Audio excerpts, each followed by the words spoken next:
Hey, you. You're finally awake. Hello everyone and welcome back to the channel. Now we all know Pokemon is one of my favourite games of all time.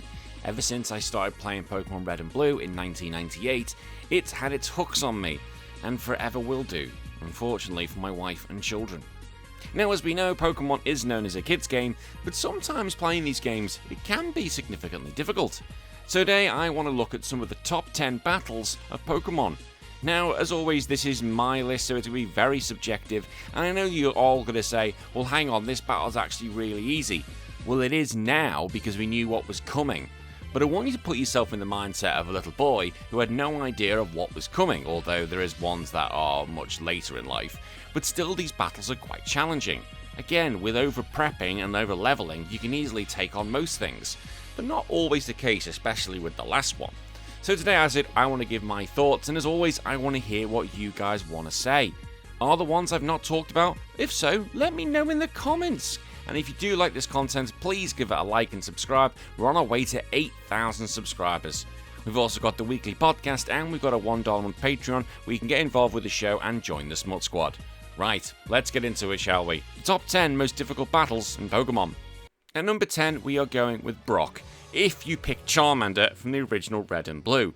Again, this is already going to be setting the tone, but some of you are going to be going, yes, you can do that if you do this, this, this, this. I understand that, but let's just look at it as when you were a child. You picked Charmander because you thought he was really cool, he's going to turn into a dragon, not knowing what was going to be coming your way. And the first gym leader is Brock, who specializes in Rock-type Pokemon. He has two Pokemon, a Geodude and an Onix. Both defensively bulky bastards that are literally hard to hit.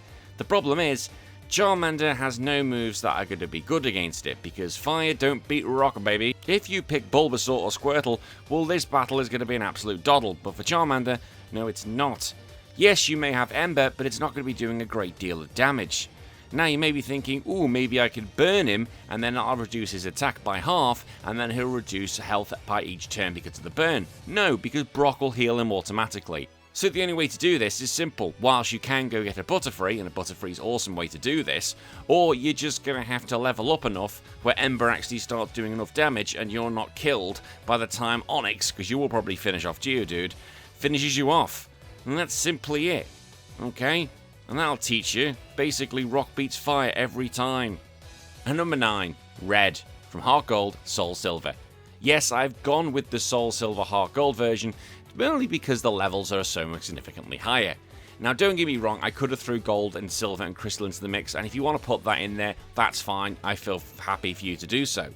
The battle against Red, for me, is one of the most epic moments of all of gaming, and if I do an epic moment of gaming, it's definitely going to appear in that top 10.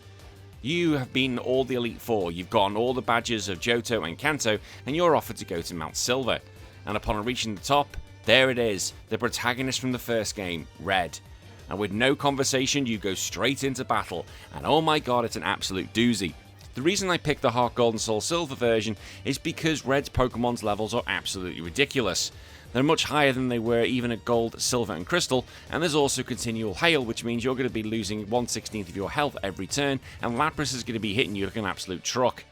He starts off with Pikachu, which is already the highest level Pokemon you'll ever face in the whole bloody game, and it's got a Light Ball, which means special attack stats are absolutely doubled. Luckily, its defense stats aren't, so you can really, go away.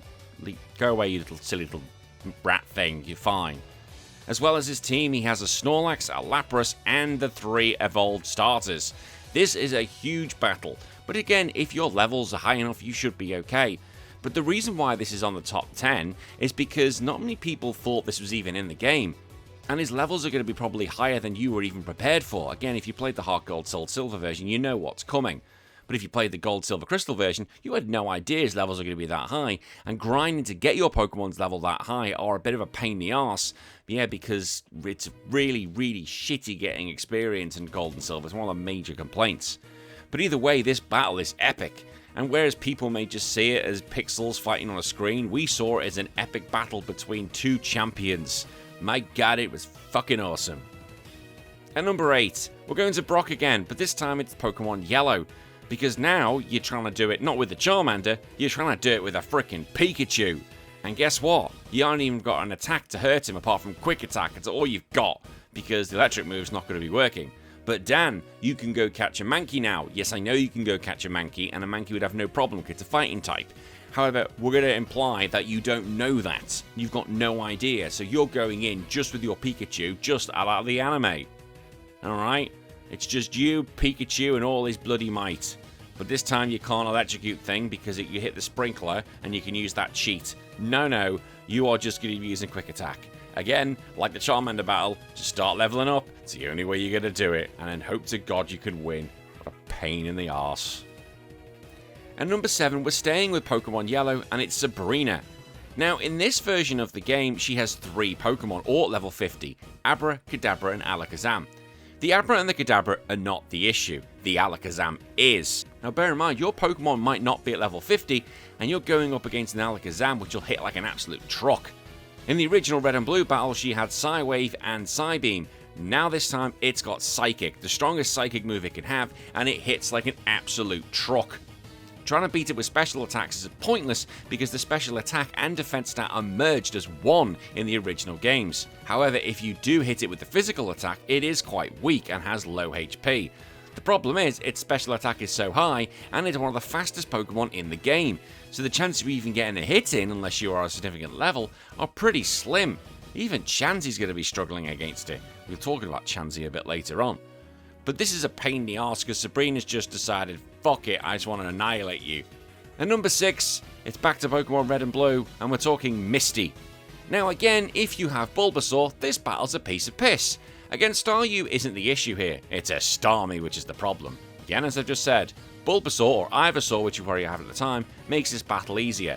However, even if you have Wartortle, or especially if you've got Charmeleon, you're going to be in trouble. Starmie is a powerful Pokemon to fight at this stage. It's fully evolved, has high speed, and high special attack, which means it's got high special defense. But more importantly, it's armed with Bubble Beam. That gives Starmie a really strong base move, and it's going to be hitting you like an absolute truck. Again, with Ivysaur, this battle's a breeze, but even with having a Wartortle that probably knows Bite at this point, or Dig, because you probably taught it that, you're going to struggle. Like, I had a Nidoking, and Nidoking just failed at this point and just crippled and cried. Pikachu was there to put in a lot of heavy lifting, and thanks to that and the Wartortle, I was able to do it. As having a Charmeleon, nah, I just relied on the Pikachu. Because Charmeleon's got no chance. Ivysaur, great chance. I know a lot of you will be saying, just over level and you'll have no problem. But I want you to take you back to when I was 11 years old playing this game in 1998. And going up to Misty's gym with my Squirtle, Pikachu and Nidoking, and also Butterfree and Pidgeotto, because I wanted to go anime, I thought this was going to be so cool, but Misty absolutely wrecked me, because my levels were nowhere near high enough. After a lot of tries, and I mean a lot, I eventually managed to do it. And when it comes to the Fire Red, Leaf Green versions, they decided to make her even tougher by adding Recover. Now that time I knew exactly what was coming, but I wanted to bring the memory of the original Red and Blue version to light. And number 5, it's the second encounter you have with your rival in Pokemon Ruby and Sapphire. Oh my god, so many of you probably weren't prepared for this battle. The rival is always someone that you go against, whether it be Blue, whether it be Silver, or in this game it's either Brendan or May. Now, in Emerald you can fight them another time, but I'm specifically talking about Ruby and Sapphire, so it's the second encounter and you fight them on Route 110. Now by this point you would have already had 2 gym battles and probably feeling quite good about yourself. You go along Route 110, start beating some trainers, maybe catch a few Pokemon, and then boom, you will bump into the rival and they're ready for a fight. And this battle is absolutely grueling. First of all, your Pokemon probably not be at the required level ready for this fight. Now depending on who you have as your starter will depend on the composition of their team. Now let's look at the potential teams they can have. If you pick Mudkip, then she's going to have a Welmer, a Numel, and a Grovyle, so she's already got that water, fire, ground, and grass combination sorted. If you pick Trico, she's going to have a Welmer, Shroomish, and Combustion, and that thing is a fire fighting point at this point, so you're already in trouble. And if you pick Torchic, she's going to have Shroomish, Numel, and Marshtop, which is water ground. So it's bloody difficult. Let's be honest, you're not prepared for this. Your starter might be level 16. It's not going to be level 20 like hers are. Her other 2 are level 18, or I keep saying May, because I'm always picking Brendan. Alright, so it's going to be a difficult fight. Again, over-leveling is the way to go forward with this, but if you can, try not to, because you want to try and see what techniques you could do with what the tools you've got. but you're probably going to lose, which means you're going to lose half your money, which absolutely sucks. So thanks for that. They've obviously mugged you when you were asleep. Either way, this is a battle of patience, and it makes sure that when you have to fight her again later on, which is nowhere near as bad because it's a long way after, but still, always be prepared for a battle might just jump at you any occasion. And number 4, I've decided to go with Whitney from Pokemon Gold, Silver, and Crystal. Yes, the infamous cow. Look, I'm not bothered about a Clefairy that she has, it's the cow milk tank.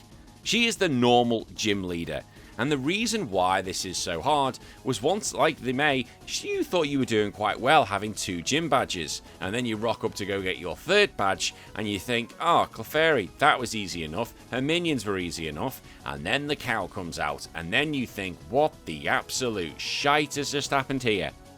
The cow is armed with Stomp, which gives you a 30% chance of flinching, and it's also got Milk Drink to get its health back, but Rollout is where the absolute pain begins. After the first move, every time Rollout hits, it doubles up to 5 times. So if you let it hit 3 times in a row, well, whoever comes out next is probably dead in 1 hit. And guess what? If you started off with Cyndaquil, you ain't got a chance in hell, because that thing will cry. Even Quilava will struggle against it. And also, this cow is fast. Considering it's meant to be a beef burger, it is a very, very, very fast cow.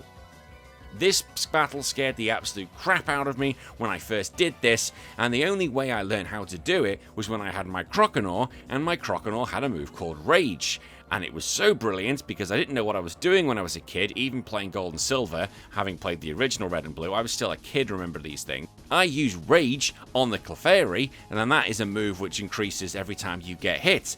But what did the Clefairy use? Double Slap. Did it hit me 5 times? Yes! And my attack went through the bloody roof. So when I got to the cow, I killed it in 1-2 hits, and I was laughing my way to the bank. However, that was after a lot of trial and error, because yes, the cow did annihilate me, and it is also a speedrunner's nightmare. I guarantee a lot of you have nightmares about that cow, and if you do so, put it in the comments below, because I want to hear about it. And number 3, it's Cynthia, from Brilliant Diamond and Shining Pearl. Yes, it is the final battle against the champion, Cynthia. Now, why have I gone for this particular battle and not Diamond, Pearl, Platinum? Well, let's put it like this. The levels are through the roof, okay? Her team is absolutely monstrous and possibly one of the best championship teams in the whole of the Pokemon franchise. She has a Spiritomb, Roserade, Gastrodon, Lucario, Milotic, and the Garchomp, and we know we all love that Garchomp. But the reason why this battle is so difficult, not because the levels are so high, like a Garchomp's level 66 and your Pokemon team might not be anywhere near that, is because all these Pokemon have the what we call EVs and IVs, so their stats are through the goddamn roof. Like this is a trained team. Cynthia's done her homework, and I guarantee your team stats are not going to be the perfect ones they need to be. They also hold items, which are a pain in the arse. Okay, and everyone loves that. So the Gastrodon has leftovers, which means every turn it's getting health back. But it's the Garchomp which is a dick because it's got a Yachi Berry, which means any ice attacks, because it usually does 4 times damage on it, are only going to do half. So what it could do is a Swords Dance, which means it'll get its attack doubled and then want to come after you. So, yeah, lovely. This battle can be a real challenge even for pros. Again, if you've not got the right levels and you're not ready for this, even though you've played it before with Diamond, Pearl and Platinum, you're going to get absolutely stomped. But again, you could level grind, but where's the fun in that? Going in at level 80, you're going to absolutely stomp her team, of course you would. But try and do it as your actual team that you went through, and try and do it and actually get the gratification from beating the game properly. At number 2, it's Ultra Necrozma from Pokemon Ultra Sun and Ultra Moon. Now, this has been a game where I really enjoyed it. However, this shocked the absolute hell out of me. Bear in mind, I was a significant Pokemon player at this stage. I knew exactly how to play the game backwards. I've talked about this and how good I was in previous videos. So to come across this thing and struggle, and I won through a really shitty, cheap tactic of just using basically revives and toxic. Terrible strategy, but I had to do that because I didn't want to have to restart. I was not proud of myself. But this battle is very, very difficult. You have to fight this thing at level 60, which again you might not be ready for, and is already way higher level than anything else you've faced previously. But the problem is, because it's classed as a totem Pokemon, it already starts the battle with the stats increased by 1 stage. All of its stats increased in 1 stage. And bear in mind, this thing's stats altogether is over 700. This is what we call an Uber Pokemon. So its stats are ridiculous, and to up them all by 1 stage and have a level advantage against you, oh no, this isn't fun. Another reason, apart from the stats, this Pokemon is so good is because of its move coverage. It has a Psychic move, and I'm not going to go through the names. It's got a Psychic move, a Dragon move, it has a Steel-type move, and a Rock move, which basically means it's pretty much covered all its bases. Even its weaknesses, it's going to take them out. This is so difficult to do. Don't get me wrong, the battle, it's epic itself. It's one of the most epic battles of all in Pokemon. It's such a shame this thing isn't that good competitively. Well, I've never really rated it getting good competitively.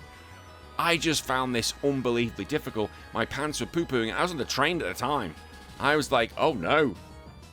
I'm really struggling in a children's game. And I guarantee anyone playing this would have felt the same thing. Like, whoa, when did this game decide to spike? Because we're all, you know, by that stage with Ultra Sun and Ultra Moon. We played the original. We played Sun and Moon. Now we're doing it again. And now we're getting our arse handed to us. And thankfully, again, thanks to good old Toxic, I won. Again, I'm not proud of myself. I'm not. And at number 1, it's the Fisherman from Pokemon Stadium 1. Yes, and there's a caveat with this one. I'll make this very clear. If you use a rental team. Okay, a rental team. So let's just lay the table for those who are a little bit confused and wondering, what the hell are you on about? So in Pokemon Stadium 1, you can take part in many cups, and one of them is called the Pika Cup. And it's the final battle in round 2. So basically, you've done everything, now it's time to do it all again with harder Pokemon. You can have Pokemon up from level 15 to level 20, but the overall Pokemons that you choose, you can't exceed level 50. So you can't have a 20-20-20. You can have a 15-15-20, that's okay. Does that make sense? We all got that. Okay, your rental Pokemon are all level 15, and they ain't that good. They're not that good. So you can rent a Squirtle, and that's probably going to have Hydro Pump, but a Blastoise isn't going to have Hydro Pump. It's a weird way they do it. It's so... I don't know why they do it. It's rubbish. The problem is, his Pokemon have got all their good moves. So he has a Dragonair, an Alakazam, a Kangaskhan, a Machamp, a Golem, and a Starmie. 4 of these Pokemon are not an issue. Kangaskhan, Machamp, Golem, and Starmie. Or even though they're big powerhouses... right, and they've got all their amazing moves. Like Starmie's a pain in the arse, I should always put that. The Golem has Explosion, but they're level 15 and you might be able to manage. It's the Dragonair and the Alakazam, because they are level 20. Now, to say, oh, it's only 5 levels. Yeah, 5 levels at the early stages of Pokemon, especially with evolved Pokemon, is an absolute mammoth gap. It's ridiculous. And to give Alakazam... one of the strongest Pokemon in the game, because Psychic Pokemon were broken Generation 1, the ability to have those 5 extra levels and have the ability to Psychic means you're in trouble. So much so, if he picks Alakazam, you're in trouble, because he'll use Psychic, and that thing can 2-hit KO a Chansey, and a Chansey's meant to be the Mewtwo counter. No, 2 hits and your Chansey's gone. Any other Pokemon is just going to die as 1 hit to a Psychic. And let's look at the Dragonair. It's on with Dragon Rage. Why is Dragon Rage a pain in the arse? Normally it's not, but in this game, Dragon Rage, well in more of the games, it does 40 HP every time. The stage of the Pika Cup, your Pokemon may not have got anywhere near 40 HP by level 15. So again, if you're using your own Pokemon, it's fine because you can have that control about what your Pokemon have, what your Pokemon learn, what levels are going to be. I've finished the Pika Cup, I have, but when you use a rental team, they are not in your control. The moves they have, the levels they are, the stats they are, you've got to deal with what you're given. And oh my fucking god, is it difficult. I swear to god, it's just a goddamn miracle. So yes, there's a big caveat. It's a rental Pokemon team only, because your own will smash him. But still, yikes, this is a hard battle. And that's it. My top 10 most difficult battles in the Pokemon franchise. As always, it's probably ones I've missed because I've not done everything in Pokemon-wise, so tell me what I've missed, or let me know what you think are the hardest battles. Was Whitney your most difficult battle you've ever done? Was it Red? Was it Mewtwo without the Master Ball? Let me know in the comments below. I always love having a read of them. Until next time, I'll see you all again for another video. My name's been Danny. Take care of yourself. Follow your dreams.